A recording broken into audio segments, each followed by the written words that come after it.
Abdullah bin Abbas. Faqultu, maka aku katakan, siapa yang katakan tadi? Quraib tadi. Tanya sama Abdullah ibn Abbas, awala taktafi bi ru'yati Muawiyah wa siyamih?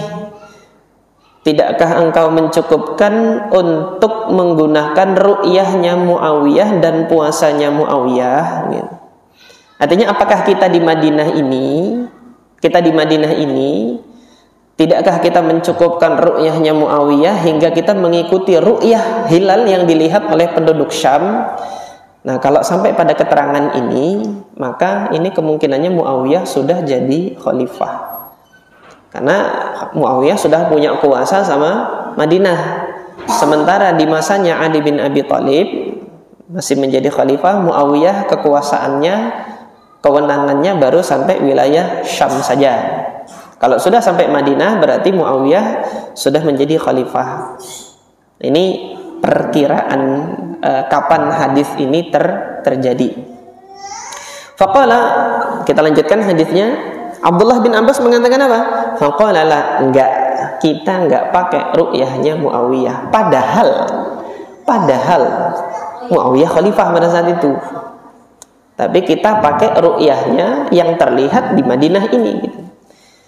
Kenapa kok kayak gitu? Hakadha amarana Rasulullah sallallahu alaihi wasallam.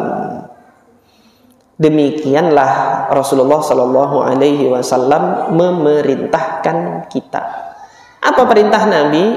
Sumu li ru'yatihi wa aftiru li ru'yatihi. Berpuasalah kalian karena melihatnya dan berhari rayalah kalian karena melihatnya. وَمَا لَنَا أَلَّا نَتَوَكَّلَ عَلَى اللَّهِ وَقَدْ هَدَانَا سُبُلَنَا وَلَنَصْبِرَنَّ عَلَى مَا آذَيْتُمُونَا وَعَلَى اللَّهِ فَلْيَتَوَكَّلِ الْمُتَوَكِّلُونَ.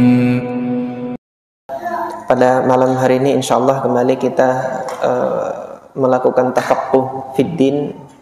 Akan tetapi malam hari ini kita belum kembali membahas kitab Umdatul Ahkam sebagaimana biasanya.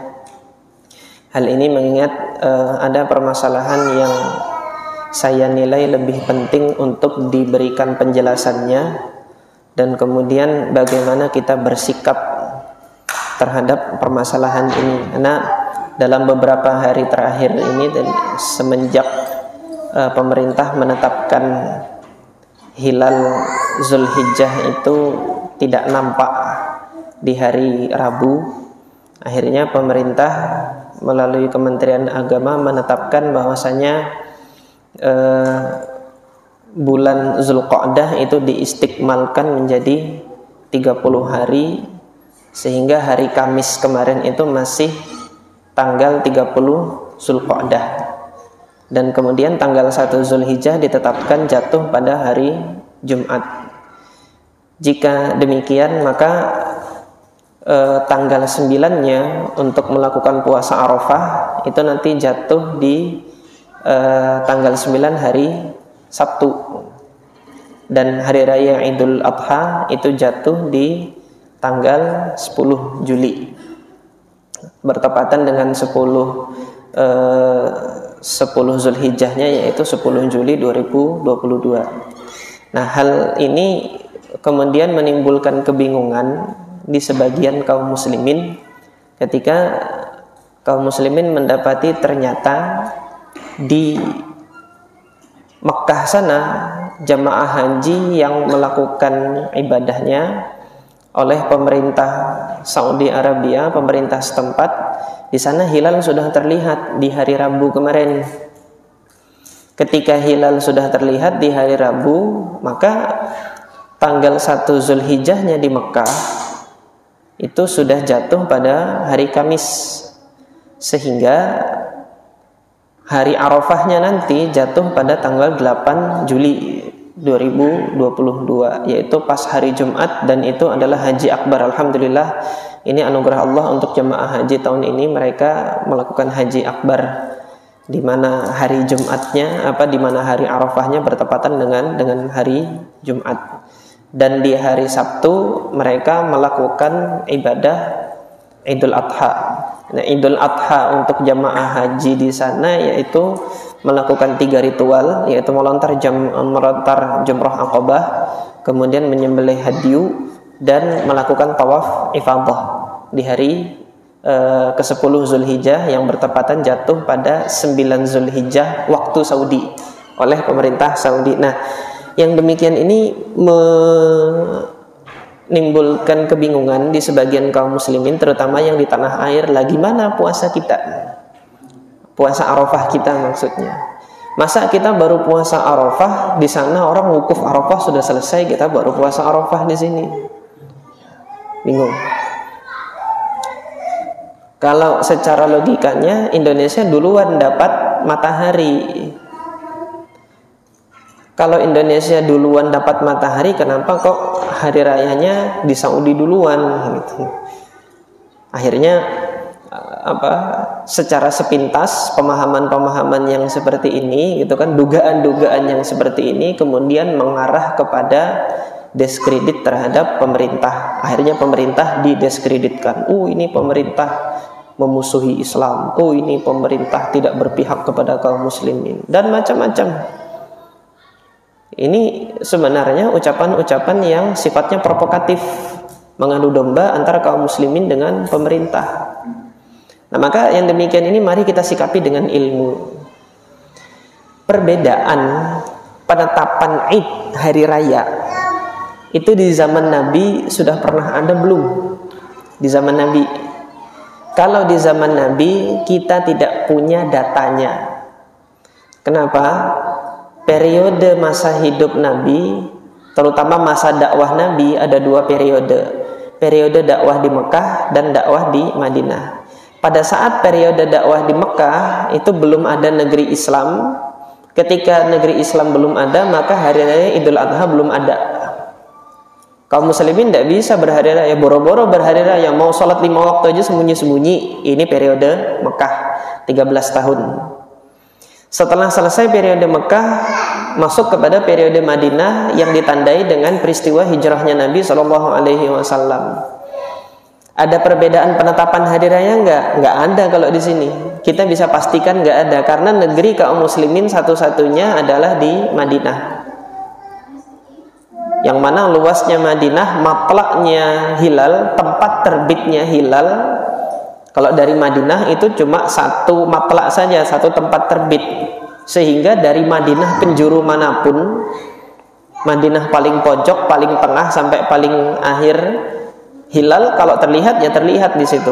Akhirnya penduduk Madinah berpuasa Ramadan, berhari raya Idul Fitri dan berhari raya Idul Adha dengan melihat hilal yang ada yang terlihat dari Madinah. Setelah Nabi SAW wafat, Islam kemudian menyebar di berbagai penjuru dunia.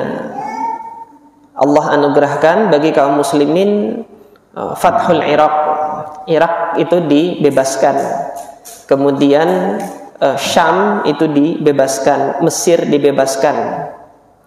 Nah, pada masa inilah baru ketahuan ada permasalahan yang terjadi, yaitu penetapan hari raya di beberapa negeri.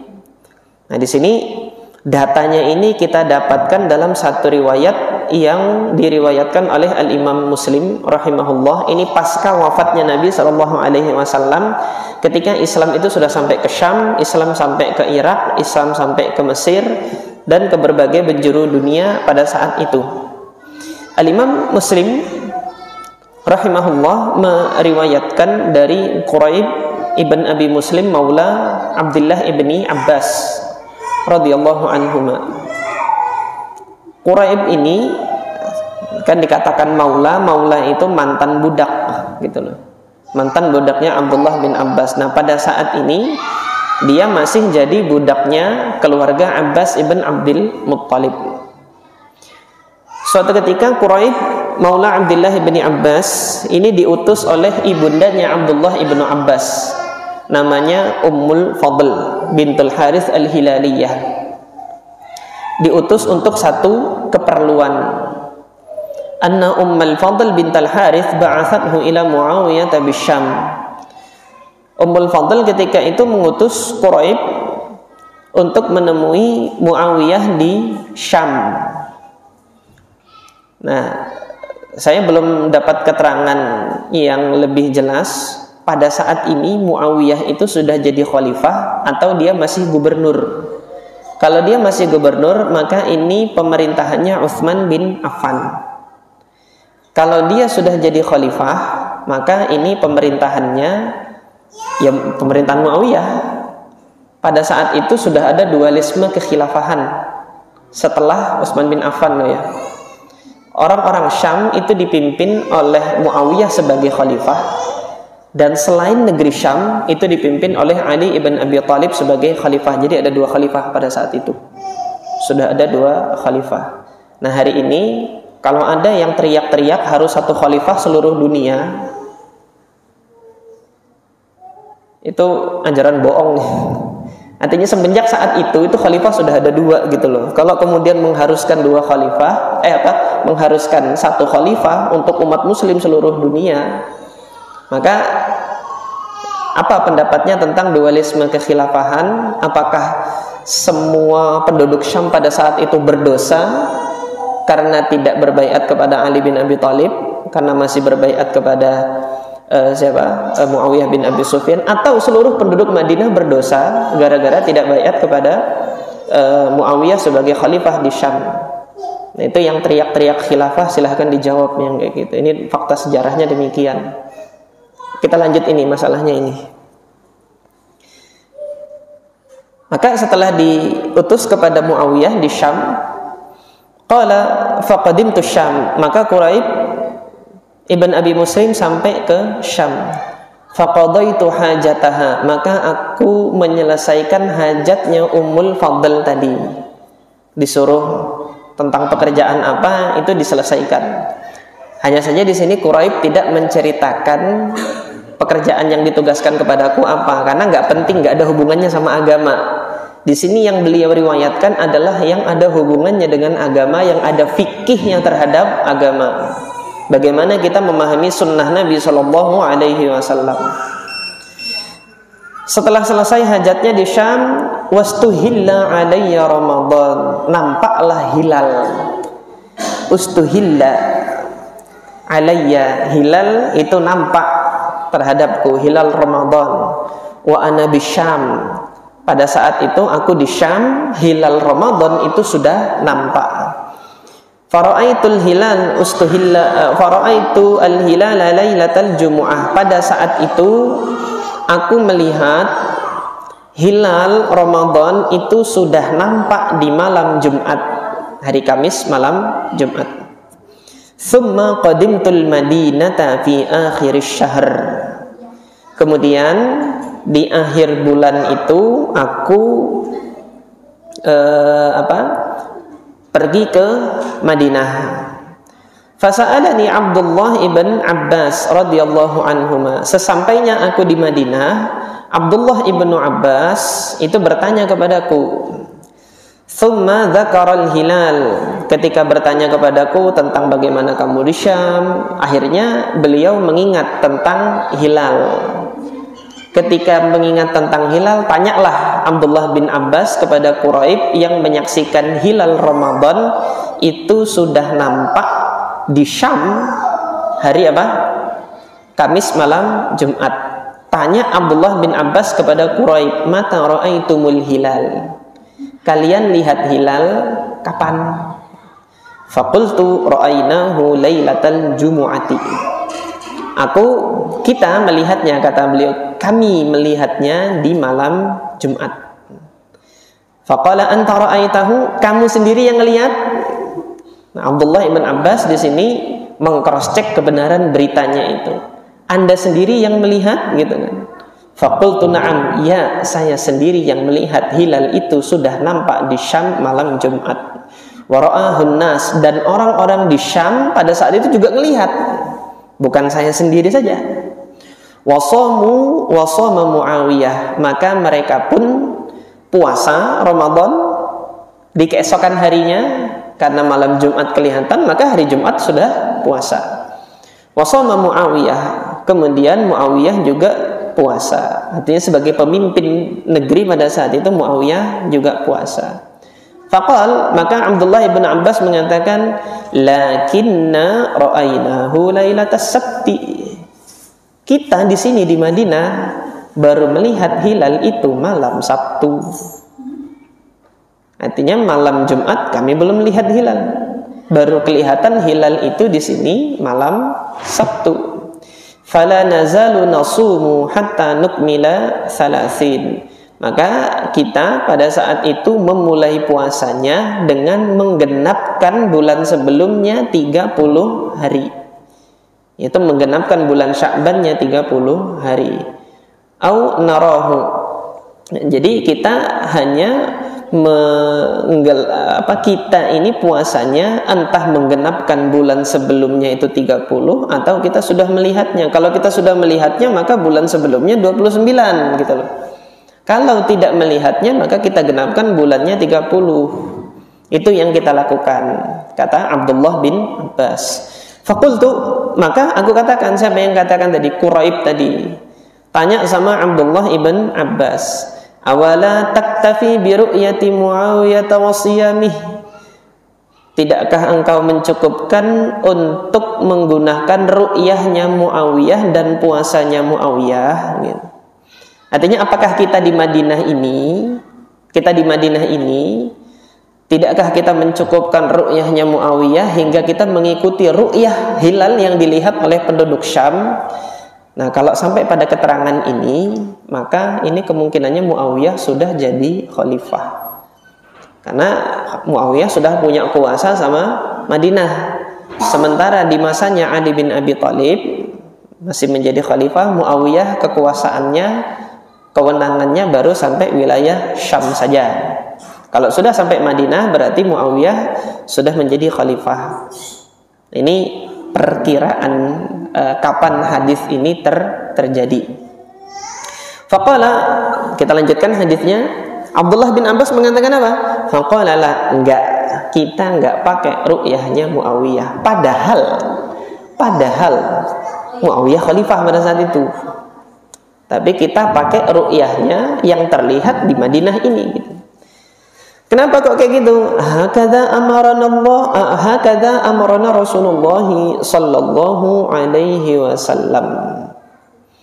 Demikianlah Rasulullah sallallahu alaihi wasallam memerintahkan kita. Apa perintah Nabi? Sumu li ru'yatihi wa aftiru li ru'yatihi. Berpuasalah kalian karena melihatnya dan berhari rayalah kalian karena melihatnya. Kalau kita nggak lihat, ya kita genapkan bulan sebelumnya 30, itu saja. Agama Islam ini Allah jadikan simple, gampang. Kalau harus dengan ru'yahnya Muawiyah, berapa kilometer yang harus ditempuh kaum muslimin pada saat itu? Untuk cari tahu sudah kelihatan belum di Syam, baru balik lagi ke Madinah.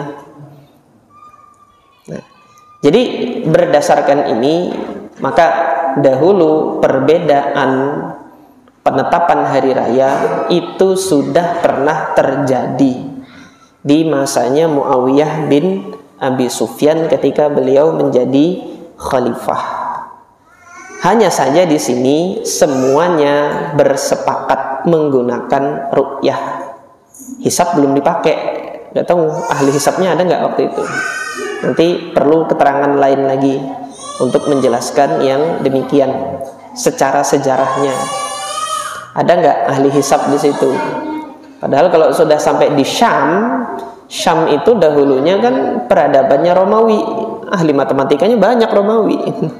Masa nggak ada yang bisa hisab? Ahli astronominya banyak di Romawi. Masa nggak ada yang bisa hisab? Tapi kenapa Muawiyah nggak pakai hisab pada saat itu?